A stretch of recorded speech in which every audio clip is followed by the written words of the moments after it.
So, basketball history was made 3 days ago, and the Baylor Bears women's basketball team played the Winthrop Eagles women's basketball team. It's very common in collegiate sports for a far superior team to play an inferior team, a big school to play a small school, and it's basically designed as a warm-up for the good team, so they're going to blow.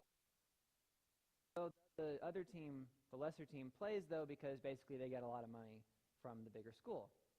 So Winthrop did not go in with false confidence that they were going to beat Baylor, but you try to give a decent showing.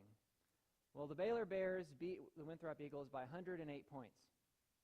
It was the largest victory in the history of women's college basketball and one of the biggest ones in the last 30 years. It was 77-18 at halftime. So they're down by 59 points at halftime. And I read this story, and I thought to myself, the coach of the Winthrop Eagles is Kevin Cook. He goes into the locker room. Now, what we typically think of for the halftime speech is, all right, guys, all right, girls, we can do this. We can bring this back. Stay focused, do what we practice. We're going to pull this thing out. I know you're down by 59 points. They scored 4 times as many points as you did. And all of their players are probably better than you. But you just got to have heart. And we'll pull this thing out. I really doubt that's what Kevin Cook said. I imagine it more along the lines of, you know what, girls? You just go do your best. Just go out there and have fun, and we'll take the check home and move on to the next team that we can actually compete with. I imagine Kevin Cook said that because he's like most of us. And we know there's a difference between motivating somebody and setting them up for failure. There's a difference between realistic motivation and unrealistic motivation. If your kid is really, really good at math, you might think there's potential there to push them and say you could get one better letter grade in math, or you could do better on your SAT or ACT. But if they've never done better than a C, and you say if you don't get an A in math, you're grounded for 6 months, you're setting them up for failure and probably to hate you, because that's not very nice. Motivation is designed to be something that stretches us right to the edge of our potential. Now, discerning that edge sometimes is difficult, but that's what we try to do. If someone has got a gift or an ability in a certain thing, we try to push them right up to the edge. And so for the Winthrop Eagles coach, he knew that winning that game was far outside of their ability. He's not going to try to motivate them in that way because it would just crush their spirit. But if they're playing a different team, he knows it's within their ability. You guys could come back. We do this, and we deal with this, I would say, in almost every area of life. Whatever you're good at, whether you're a boss or everybody probably works for somebody on the corporate ladder, or you're a teacher, or when you serve at the church, any gift, any ability. Hopefully you've had someone who tried to motivate you, and the motivation was, I'm going to stretch you, try to get you right to the edge, but they didn't say, well, I know you've never been good at speaking in front of people. I want you to be the full-time preacher, effective next week. That's setting someone up for failure. And I would say that we do this with God. Because whatever you're good at, whatever your gifts are, whatever your skills are, even when it comes to following Christ, we have this tension of confidence that I can follow him and lack of confidence. Believing in ourselves and fear of failure. The fear of failure, I think, is familiar to a lot of us. We struggle with believing whether or not we can do something. And even when it comes to following Christ, we struggle with whether or not I can really do all he's called me to do.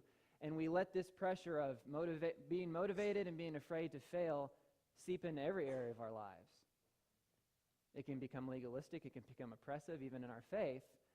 I keep thinking of this next bar I need to reach, and I put more and more pressure on myself, and I might set myself up to fail.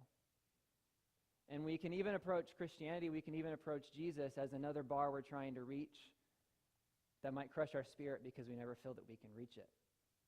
We may feel like God is asking us to come back on a 59-point deficit that's absolutely impossible. And so religion and Christianity and the whole bit becomes more oppressive than liberating.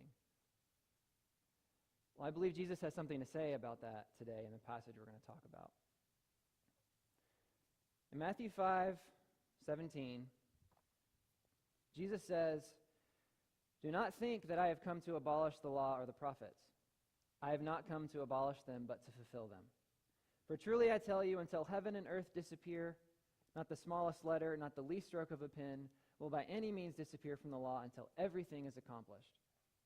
Therefore, anyone who sets aside one of the least of these commands and teaches others accordingly will be called least in the kingdom of heaven. But whoever practices and teaches these commands will be called great in the kingdom of heaven." I want to stop there. Jesus has just been healing people and touching people to be restored. But he hasn't really taught much yet in the Gospel of Matthew. In the beginning of chapter 5, it says the crowds, we talked about the crowds last week, had been following Jesus around. And he says the crowds are following Jesus, and so then he sits them down, and then he begins to teach. Now, the Sermon on the Mount is this chapter 5, and 6, and 7. Now, the way the Gospels work is it's not necessarily every single thing that Jesus said, someone was sitting there and writing it all down verbatim and put it into a book. In the Gospel of John, John says, if we wrote down everything that Jesus taught and did, there'd be not enough room to fill all the books in the world. So the Gospel writers are really trying to focus in on, what did Jesus say the most? What are the most important things he said? How can we distill down what Jesus taught? And the Sermon on the Mount is basically the Jesus sermon. If there's anything that Jesus taught that you want to get, it's the Sermon on the Mount. This is probably the thing that he said the most times. He repeated multiple times, and they wanted to make sure that you got it. So this is the important message Jesus has. The crowds have sat down, and Jesus begins to talk. Now they're wondering if he's the Messiah. The first thing he says are the Beatitudes that we recited right before I came up here.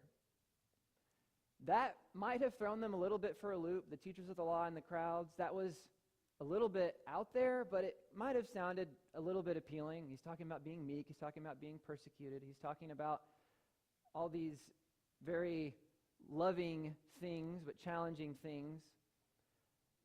So they might have been drawn in a little bit, but they still would have been wondering, is this guy really the Messiah? Because the thing for the Messiah is he's supposed to fulfill the law. He's supposed to be basically the Jew of Jews. The Messiah is supposed to be great at abiding by the law. And if anything, you get the sense that Jesus felt this out in the crowd because he addresses that specific concern. Why would he say it if he didn't have a sense? I feel like the people need to know, I've not come to abolish the law and the prophets. I've not come to abolish them, but to fulfill them. Now, when he said that, especially the scribes and teachers of the law would have, big sigh of relief. Okay, even he's healed people, he's disobeyed the Sabbath and stuff, but I guess he's going to try to fulfill the law.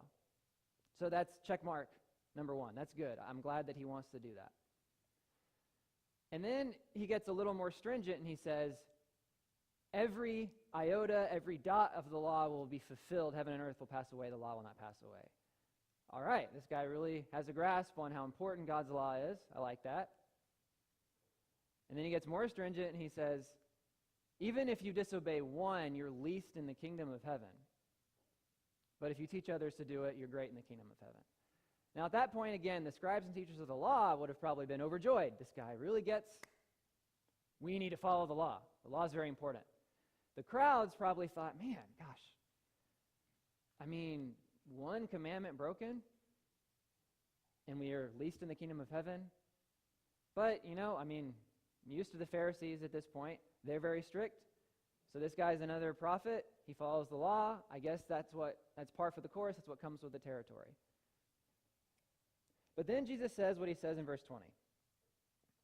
And he blows everyone's minds. It doesn't say that, but that's my translation. For I tell you that unless your righteousness surpasses that of the Pharisees and the teachers of the law, you will certainly not enter the kingdom of heaven. What the heck? If your righteousness does not surpass that of the Pharisees and teachers of the law, you will certainly not enter the kingdom of heaven. At that moment, as the crowd's jaws would have dropped. Again, it doesn't say that they did. But that was crazy. The Pharisees had 635 additional laws to the Mosaic law, all these meticulous things that they did to abide by God's law in every little minute detail of life. And to then say, you have to be more righteous than them to even enter the kingdom of heaven. If you're not more righteous than the Pharisees, you will not enter the kingdom of heaven. This would be trying to convince the team to come back from a 60-point deficit because you're asking them, you're trying to motivate them to do something that is certifiably impossible.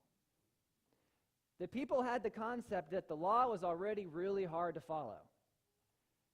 The bar was already about right here.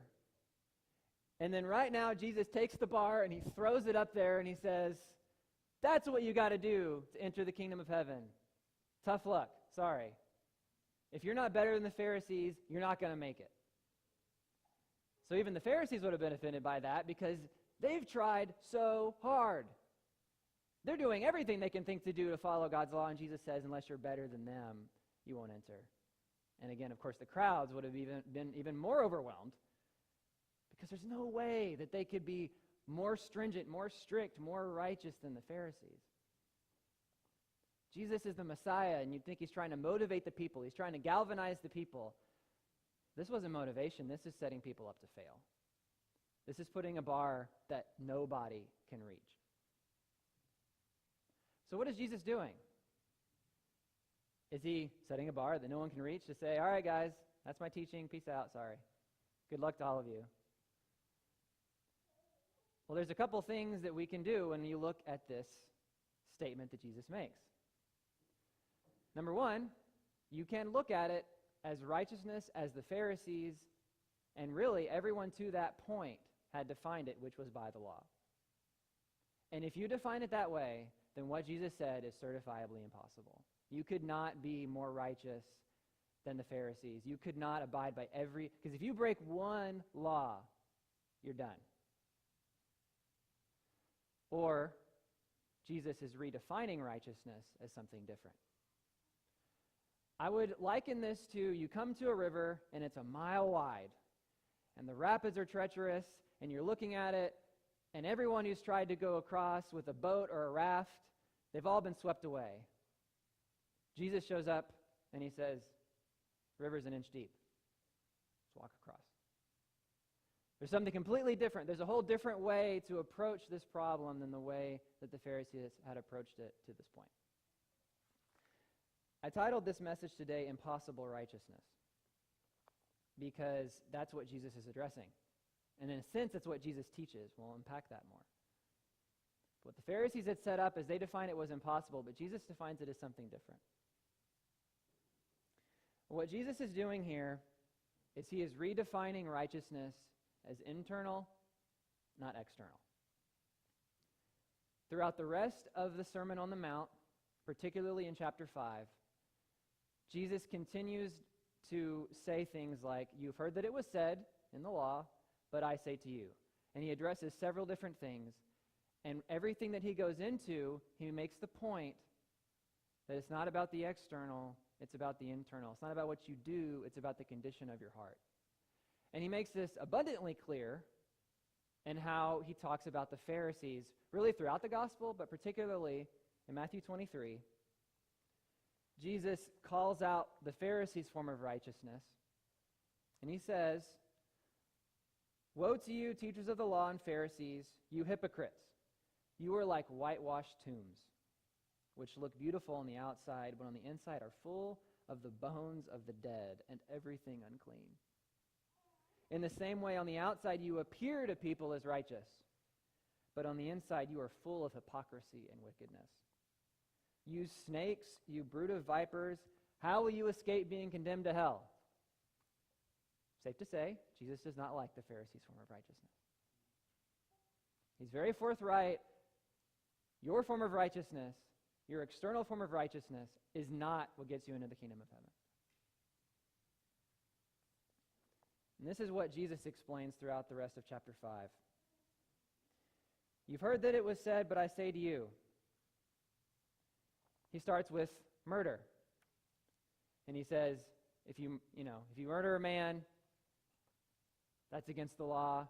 But then he says, but I say to you, if you say raka or you fool, you'll be in danger of the fire of hell. Now, what is he saying? If you threaten somebody, if you have murder in your heart, you violated God's command. Go and resolve your issue with that person before you go to the altar to worship God. You've heard that it was said, do not commit adultery.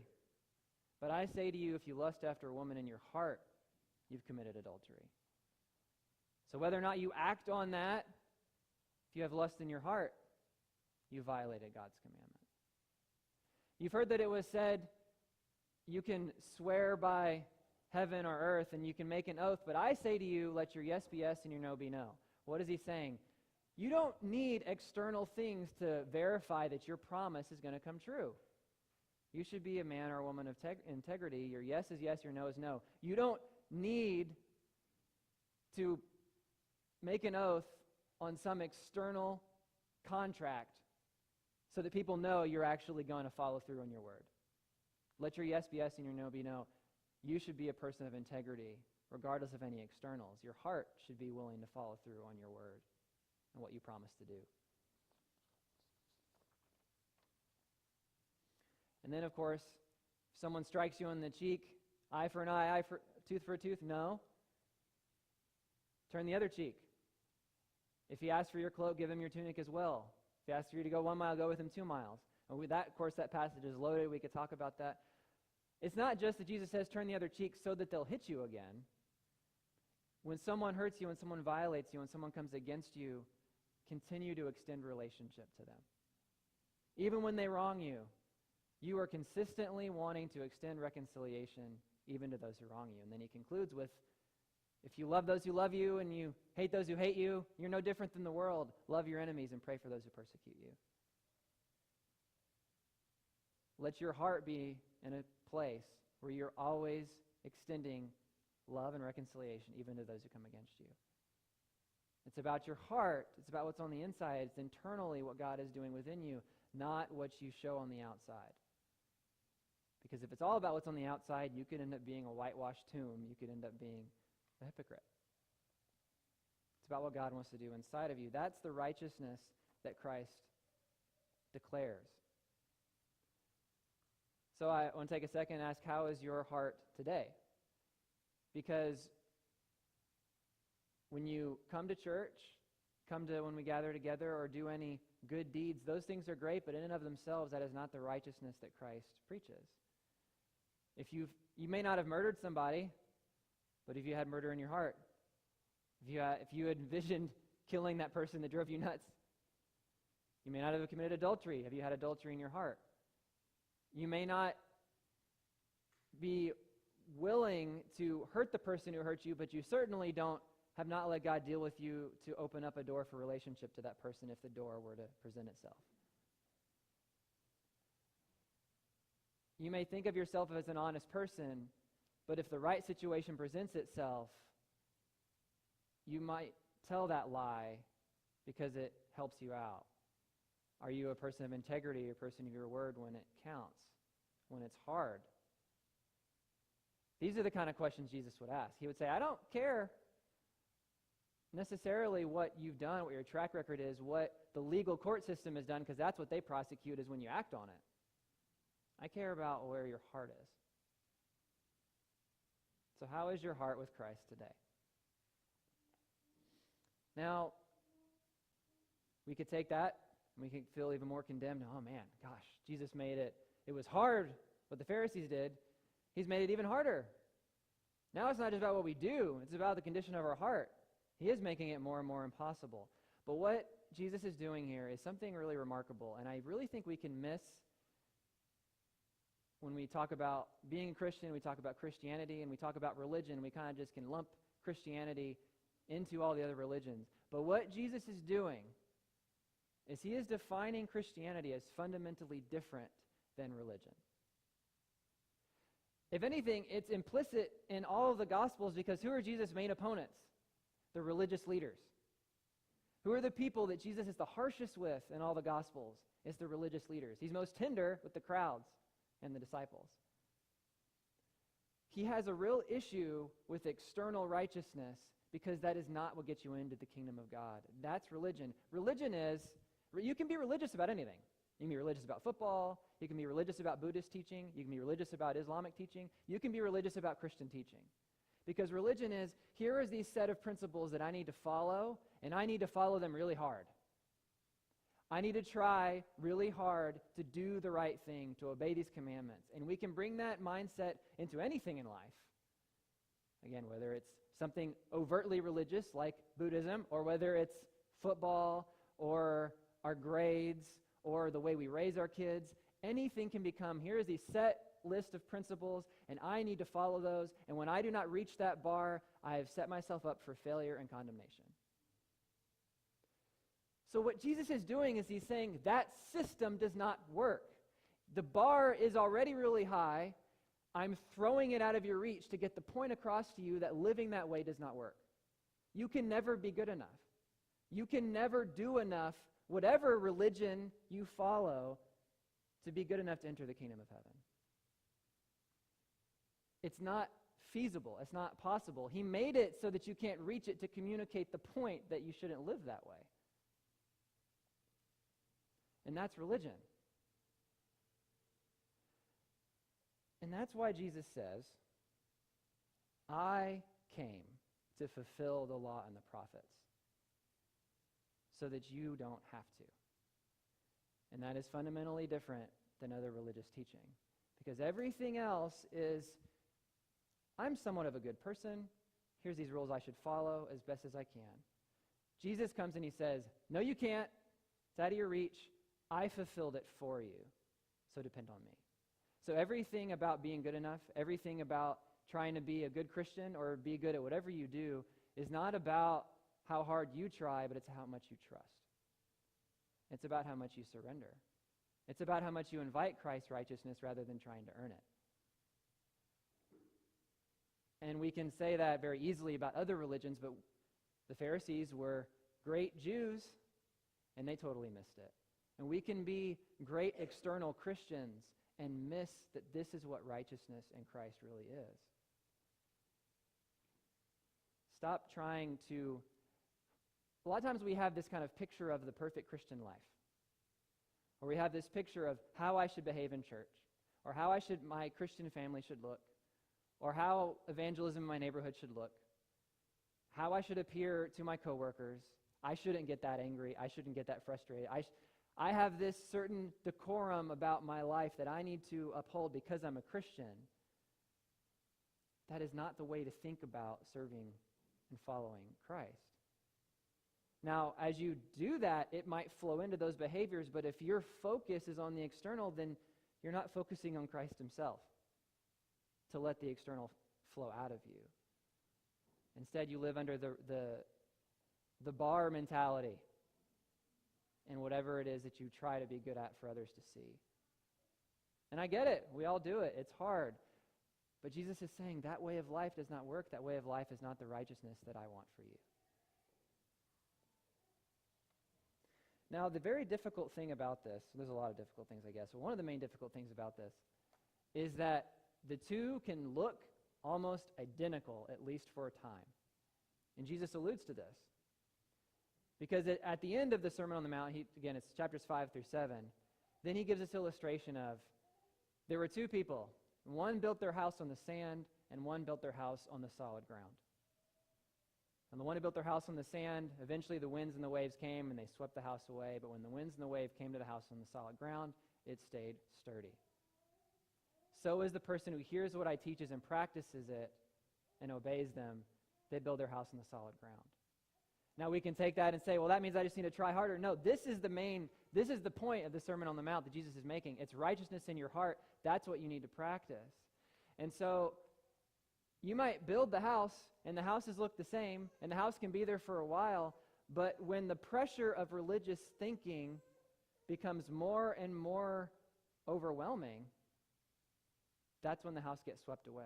And we may not have seen it coming. We may not have seen the burnout that happens. A lot of times volunteers at church, they get burnt out. Pastors at churches, they get burnt out. People who've done the Christian thing for a while and they get burnt out. Or they follow after the Lord for a while and they get burnt out. Because somewhere along the way, that house was on the slipping sand of performance, of trying to put on the face, of trying to be good enough and not abiding in the sufficiency of Christ and his righteousness.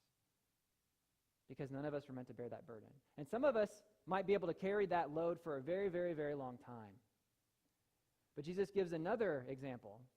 In Luke, after the Sermon on the Mount, he says, the trees that are planted, a bad tree cannot bear bad fruit, and a good tree cannot bear good fruit. So the evil man speaks evil out of his heart, the good man speaks good out of his heart. The tree can be planted, and it can grow, and for the longest time can look the same, but eventually the fruit is going to be different. And the more that you live under religious pressure, the more you lash out at other people. Because when you're trying to be good enough, it becomes very clear how not good enough everybody else is. And that can begin to build up in you, and it'll show the limit of grace, the limit of mercy, the limit of all the things in the Beatitudes that come out of you. Because you're living under this constant pressure, and so you put the pressure on other people. And so there are the sad stereotypes of Christians being some of the most unkind people, Christians being some of the most impatient people, because we get this concept of how good we need to be, but when you live that way, you think of how good everyone else needs to be. But Jesus is saying that's not the way you follow after me. You're never going to be good enough. I was good enough for you, so abide in me. And the more we do that, the more we realize how utterly dependent we are on him, how absolutely needy we are of him and his love. And the more we realize that, the more loving we are to other people. Because we realize how much we need it, we realize how much others need it. And that's the danger of religion, because the better you think you are, the less you think you need God to be good. And so the less you think you need God, the more it becomes you. The more it becomes you, we can be pretty mean creatures when we think someone else isn't measuring up as they're supposed to.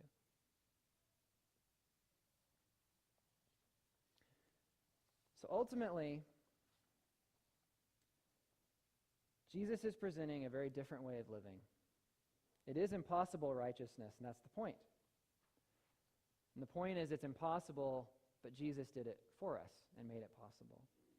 It's backwards from religion because it's not about how hard you try, it's about how much you trust. It's about how much you surrender. It's about how much you invite him in and don't try to perform for him. And the thing is, I think this kind of shows itself in two particular ways. Ways that I would say, if you want to apply and practice, how can I really foster this sense of living out Christ-centered righteousness and not religious righteousness? Christ-centered righteousness and not religious righteousness. We are hardwired as sinful people. The whole crux of our sinful nature, sadly, is that we want to live independently of God. We want to do our own thing. And there's two particular ways that I think this shows up very practically. If I had been in charge, God, this would not have happened. Or since I was in charge, this happened. So when good things happen, we have this natural tendency to say, since I was in charge, this good has come to me. When good things come our way, we tend to take the credit. We tend to think, well, it's because of how smart or how skilled or how persuasive, whatever, that I am, that I got this job, or that I married this person, or that I raised these kids. And then when things go bad, well, God, if I had been in charge, this suffering would not have happened, this problem would not have happened, this issue would not have happened. And we literally become like sorry to stereotype, but the teenage kid who always knows better than their parent. I got these grades because I tried so hard. If you wouldn't have done this to me, if you wouldn't have grounded me in this way, if you wouldn't have done whatever you did to punish me, this bad wouldn't have happened. We naturally take on this mindset of we know better than God. And I would say to you, one of the main remedies for this is when the good comes in your life, be thankful to God for it. The more thankful you are for the job that you have, for the family that you have, for the life that you have, for the health that you have, whatever it is in your life, consistently acknowledging the good things are coming from God. And the more you do that, so that when the bad things come, because it's when the suffering happens, it's when the mess comes into our lives, I think that's one of the main areas where we really struggle to try to put ourselves on God's throne and throw stones at him. But if we have thanked God for the good, we've developed some trust. We've developed some faith so that when the suffering comes and the bad things come, we can still trust him even in the pain, even when loss happens and the suffering happens. And throughout that whole process, we've developed a sense of relying on God and trusting in God for everything in life, not taking the credit, not thinking it's anything we've earned, not thinking it's anything that we do. Because this is the reason that religion is so pervasive, and the reason that religion works its way so the way we think about even how we think about Christianity is it gets to the heart of our fallen nature to think that we can do this on our own. We can reach God's kingdom on our own. We can be good enough on our own. Our skills, our talents, our abilities, whatever we have, we can do that. And so it works its way in even through Christianese. But then when suffering happens or bad things happen or things go astray in our lives, we find ourselves really distant from God. The reason a lot of times the dark night of the soul is so important is because we've had all this time of building up this false sense of pride that all of the good in my life is because how good I am. And then everything, the bottom falls out. And instead of recognizing, well, God is in control and I need to trust him, we're so puffed up with our sense of how good we are that we just want to point the finger. God, if I had been in charge, this wouldn't have happened. And so you see the Pharisees, they're mad at Jesus all the time because they know better for what entering the kingdom of heaven is, and they're constantly pointing the finger at Jesus. But I think a lot of times for us, when bad things happen, if we have had too much time of fostering our sense of doing it on our own, it's very easy for us to then point the finger at God as well. That religious heart knows better than God.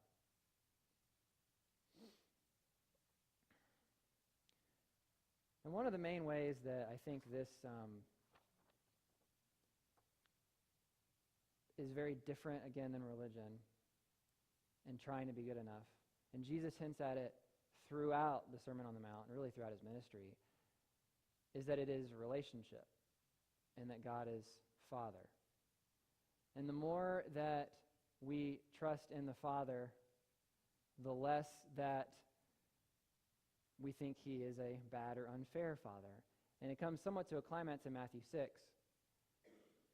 when he says, God knows you need all the practical things that you need in your life, but seek first his kingdom and his righteousness, and all these things will be added unto you. And then in Matthew 7, still in the Sermon on the Mount, he says, if you being evil know how to give good gifts to your children, how much more will your heavenly Father give good gifts to those that ask him? The backdrop of all of this not trying so hard and not being burdened by religion and not always knowing better is that God is a Father. He's not just a distant moralist. He's not just a law in the sky, but he's your Father. And the more you trust him as the good Father, the more you trust him with the good and the bad, the more you trust him with all the stuff in your life, the more you're handing your life to him and life becomes lighter. And you know the impossible task is up to him, not to you. And you can have a whole lot more peace and a whole lot more joy knowing that God has done it for you. And all you need to do is lean more into him.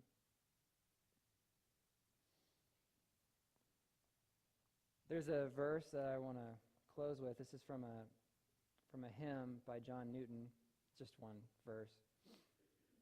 But he says, to see the law by Christ fulfilled and hear his pardoning voice transforms a slave into a child and duty into choice. Transforms a slave into a child and duty into choice. We've talked about this in previous weeks. There's a very big difference between being the slave or the hired hand to God and the fact that God is your Father. Because even as things go back and forth, even as you struggle, even as you work your way through the mud, he's still your dad. And so I want to encourage you, I want to challenge you today. The bar is impossible for you to reach, but Christ has reached it for you.